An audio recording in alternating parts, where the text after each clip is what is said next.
प्रधानमंत्री श्री नरेंद्र मोदी ने पहली बार 31 जनवरी 2016 को अपने मन की बात कार्यक्रम में उत्तराखंड का उल्लेख किया था।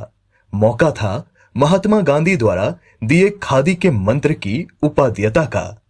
प्रधानमंत्री ने इसी क्रम में उत्तराखंड के डाक विभाग की पहल को सराहा था। पिछले दिनों रेल मंत्रालय, पुलिस विभाग, भारतीय नौसेना, उत्तराखंड का डाक विभाग, ऐसी कई सरकारी संस्थानों ने खादी के उपयोग को बढ़ावा देने के लिए कुछ अच्छे इनिशिएटिव लिए।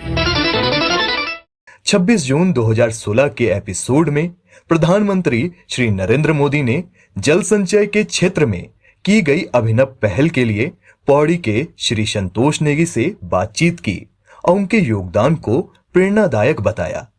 मेरे प्यारे देशवासियों, उत्तराखंड के पौड़ी गढ़वाल से संतोष नेगी जी ने फोन करके अपना एक अनुभव शेयर किया है। जल संचय के बाबत में उन्होंने मुझे संदेश दिया है। उनका यह अनुभव देशवासियों आपको भी काम आ सकता है। 29 जनवरी 2017 को उत्तराखंड की 12वीं की छात्रा मोनिका ने पढ़ाई के संबंध में अपनी जिज्ञासा रखी। आमतौर पर धारणा ऐसी है कि अगर विद्यार्थी खेलकूद में ध्यान देते हैं तो शिक्षा से बेध्यान हो जाते हैं। ये मूलभूत धारणा ही गलत है। समस्या की जड़ वही है। सर्वांगीण विकास करना है तो किताबों के बाहर भी एक जिंदगी होती है और वो बहुत बड़ी विशाल होती है। उसको भी जीने का, सीखने का यही समय होता है। आप जो भी कच रहे हो, थोड़ा ब्रेक लीजिए, उठ करके बाहर जाइए, किचन में जाइए, अपनी पसंद की कोई चीज़ है जरा खोजिए, अपनी पसंद का बिस्किट मिल जाए तो खाइए, थोड़ी हंसी मजाक कर लीजिए, भले 5 मिनट क्यों ना हो, लेकिन आप ब्रेक दीजिए। 26 मार्च 2017 के एपिसोड में देहरादून की 11वीं की छात्रा गायत्री ने नदियों को प्रदूषित करने की लोगों की प्रवृत्ति पर चिंता व्यक्त की। मैं रोज उस नदी से होकर जाती हूँ जिसमें लोग बहुत सा कूड़ा करकट भी डालते हैं। मैं आपसे ये कहना चाहती हूँ कि अपनी एक टीम भेजकर या फिर न्यूज़पेपर के माध्यम से इस बात को उजागर किया जाए। धन्यवाद। देखिए भाइयों बहनों, 11वीं कक्षा की एक बेटी के कितनी पीड़ा है। उस नदी में कूड़ा कचरा देख करके उसको कितना गुस्सा आ रहा है। आज के मेरी मन की बात में गायत्री की बात जो भी सुन रहे हैं, मैं सारे देशवासियों को कहूंगा कि गायत्री का संदेश हम सब के लिए संदेश बनना चाहिए। प्रधानमंत्री श्री नरेंद्र मोदी ने 29 अप्रैल 2018 के एपिसोड में देहरादून के रूमा देवनाथ के फिट इंडिया अभियान में शामिल होने का उल्लेख किया। रूमा देवनाथ लिखती हैं, मॉर्निंग वॉक से मैं खुद को हैप्पी और हेल्दी महसूस करती हूँ। और वो आगे कहती हैं, for me fitness comes with a smile and we should smile when we are happy। Devnath ji, इसमें कोई संदेह नहीं है कि हैप्पीनेस ही फिटनेस है। वर्षा जल संरक्षण के जरिए उल्लेखनीय कार्य करने वाली गढ़वाल की महिलाओं के विशिष्ट योगदान का उल्लेख प्रधानमंत्री श्री मोदी ने 30 जून 2019 के एपिसोड में किया था। मैंने गढ़वाल की उन महिलाओं के बारे में भी पढ़ा है जो आपस में मिलकर रेन वाटर हार्वेस्टिंग पर बहुत अच्छा काम कर रही है। मुझे विश्वास है कि इस प्रकार के कई प्रयास किए जा रहे हैं और जब हम एकजुट होकर मजबूती से प्रयास करते हैं तो असंभव को भी संभव कर सकते हैं। जब जन जन जुड़ेगा, जल बचेगा। पिथौरागढ़ जिले के 84 वर्षीय बुजुर्ग श्री दीवान सिंह और युवती वैशाली गबरयाल के रंग भाषा के योगदान का 24 नवंबर 2019 के एपिसोड में विशेष उल्लेख किया। रंग भाषा को बचाने के लिए हर कोई जुट गया, चाहे 84 साल के बुजुर्ग दीवान सिंह हो या 22 वर्ष की युवा वैशाली गरब्याल प्रोफेसर हो या व्यापारी। हर कोई हर संभव कोशिश में लग गया। यदि आप भी इस कहानी से प्रेरित हुए हैं तो आज से ही अपनी मातृभाषा या बोली का खुद उपयोग करें, परिवार को, समाज को प्रेरित करें। हल्द्वानी के निकट सुनियाकोट के लोगों द्वारा जल संकट के समाधान के लिए सामूहिक प्रयास का उल्लेख प्रधानमंत्री श्री नरेंद्र मोदी ने 26 जनवरी 2020 के एपिसोड में उल्लेख किया। गांव वालों ने जल संकट से निपटने के लिए खुद ही गांव तक पानी लाने का संकल्प लिया।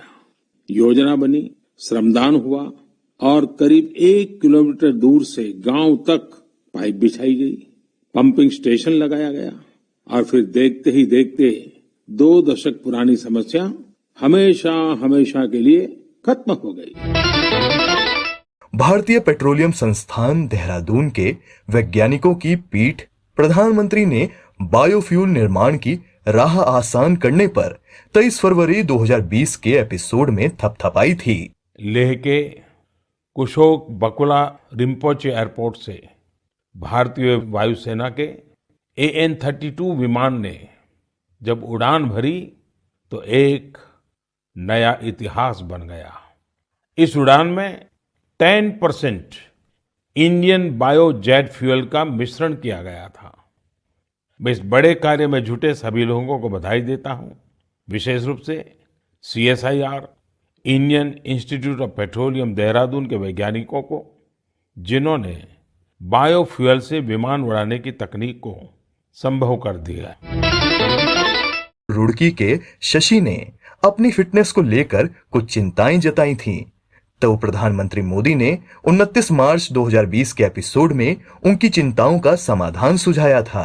मैं आपको बता दूं, मैंने आपको बाहर निकलने के लिए मना किया है, लेकिन आपको अपने भीतर झांकने के लिए अवसर भी दिया है।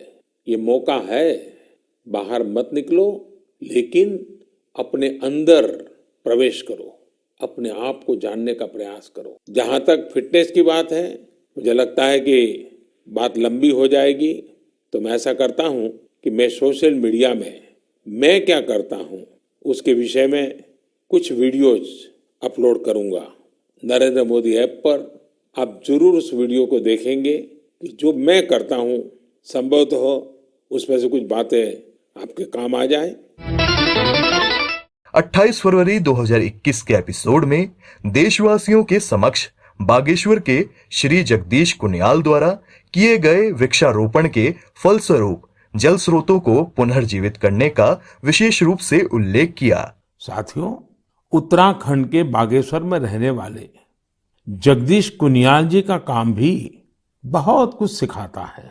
जगदीश जी का गांव और आसपास का क्षेत्र पानी की जरूरतों के लिए एक प्राकृतिक स्रोत पर निर्भर था, लेकिन कई साल पहले ये स्रोत सूख गया। इससे पूरे इलाके में पानी का संकट गहराता चला गया। जगदीश जी ने इस संकट का हल वृक्षारोपण से करने की ठानी। उन्हें पूरे इलाके में गांव के लोगों के साथ मिलकर हजारों पेड़ लगाए और आज उनके इलाके का सूख चुका वो जल स्रोत फिर से भर गया है। श्री सच्चिदानंद भारती के योगदान का उल्लेख प्रधानमंत्री श्री नरेंद्र मोदी ने 27 जून 2021 के एपिसोड में विशेष रूप से किया। इसी एपिसोड में प्रधानमंत्री श्री मोदी ने नैनीताल के परितोष के पत्र का उल्लेख भी किया। साथियों, पहाड़ों में जल संरक्षण का एक पारंपरिक तरीका रहा है, जिसे चाल खाल भी कहा जाता है। इस परंपरा में भारती जी ने कुछ नए तौर तरीकों को जोड़ दिया। उन्होंने लगातार छोटे बड़े तालाब बनवाए। इससे न सिर्फ उफरैंग खाल की पहाड़ी हरी भरी हुई, बल्कि लोगों की पेयजल की दिक्कत भी दूर हो गई। मुझे नैनीताल से एक साथी भाई परितोष ने इस विषय पर एक पत्र भेजा है। परितोष ने मुझे आग्रह भी किया है कि मैं मन की बात के सभी श्रोताओं से कहूं कि आप अपने आसपास की वनस्पतियों के बारे में जानिए और दूसरों को भी बताइए। वास्तव में ये तो हमारी सदियों पुरानी विरासत है, जिसे हमें ही संजोना है। प्रधानमंत्री श्री नरेंद्र मोदी द्वारा सियाचिन ग्लेशियर की कुमार पोस्ट में परचम लहराकर विश्व रिकॉर्ड स्थापित करने वाले दिव्यांग उत्तराखंड के महेश नेहरा तथा अक्षत रावत के हौसले को देश के लिए प्रेरणादायक बताया। शरीर की चुनौतियों के बावजूद भी हमारे इन दिव्यांगों ने जो कारनामा कर दिखाया है, वो पूरे देश के लिए प्रेरणा है। और जब इस टीम के सदस्यों के बारे में जानेंगे, तो आप भी मेरी तरह हिम्मत और हौसले से भर जाएंगे। इन जाबाज दिव्यांगों के नाम हैं महेश नेहरा, उत्तराखंड के अक्षत रावत, बागेश्वर की सुश्री पूनम नौटियाल से 24 अक्टूबर 2021 के एपिसोड में खुद प्रधानमंत्री मोदी ने बातचीत की। पूनम जी, क्या आपने अपने क्षेत्र के सभी लोगों का वैक्सीनेशन करवा लिया है? हाँ जी सर, सभी लोगों का हो चुका है। आपको किसी प्रकार की दिक्कत का भी सामना करना पड़ा क्या? हाँ जी सर। सर हम लोग जैसे बारिश होती थी वहाँ पे और रोड ब्लॉक हो जाती थी सर, नदी पार करके गए हैं सर हम लोग ना। और सर घर घर गए हैं, जैसे NSCBC के अंतर्गत हम लोग घर घर गए हैं जो लोग सेंटर में नहीं आ सकते थे। आप जैसे लाखों हेल्थ वर्कर्स ने उनके परिश्रम की वजह से ही भारत 100 करोड़ वैक्सीन डोज का पड़ाव पार कर सका है। प्रधानमंत्री श्री मोदी ने पद्मश्री श्रीमती वसंती देवी के कार्य को सराहा। बसंती देवी ने अपना पूरा जीवन संघर्षों के बीच जिया। कम उम्र में ही उनके पति का निधन हो गया था और वो एक आश्रम में रहने लगी। यहाँ रहकर उन्होंने नदी को बचाने के लिए संघर्ष किया और पर्यावरण के लिए असाधारण योगदान दिया। उन्होंने महिलाओं के सशक्तिकरण के लिए भी काफी काम किया है। केदारनाथ धाम में स्वच्छता के अग्रदूत बने रुद्रप्रयाग के श्री मनोज बेंजवाल, गुप्त काशी के श्री सुरेंद्र बगवाड़ी और देवरगांव की श्रीमती चंपा देवी के योगदान का प्रधानमंत्री ने 29 मई 2022 के एपिसोड में खास तौर पर उल्लेख किया। मनोज जी ने पिछले 25 वर्षों से पर्यावरण की देखरेख का बीड़ा उठा रखा है। वो स्वच्छता की मुहिम चलाने के साथ ही पवित्र स्थलों को प्लास्टिक मुक्त करने में भी जुटे रहते हैं। वहीं गुप्त काशी में रहने वाले सुरेंद्र बगवाड़ी जी ने भी स्वच्छता को अपना जीवन मंत्र बना लिया है। वो गुप्त काशी में नियमित रूप से सफाई कार्यक्रम चलाते हैं और मुझे पता चला है कि इस अभियान का नाम भी उन्होंने मन की बात रख लिया है। ऐसे ही देवर गांव की चंपा देवी जी पिछले 3 साल से अपने गांव की महिलाओं को कूड़ा प्रबंधन यानी वेस्ट मैनेजमेंट सिखा रही है।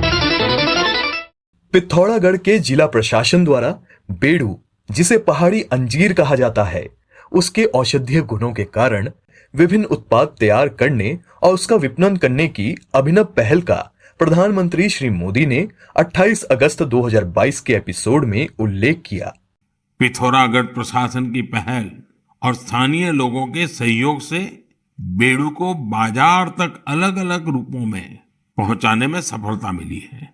बेड़ू को पहाड़ी अंजीर के नाम से ब्रांडिंग करके ऑनलाइन मार्केट में भी उतारा गया है।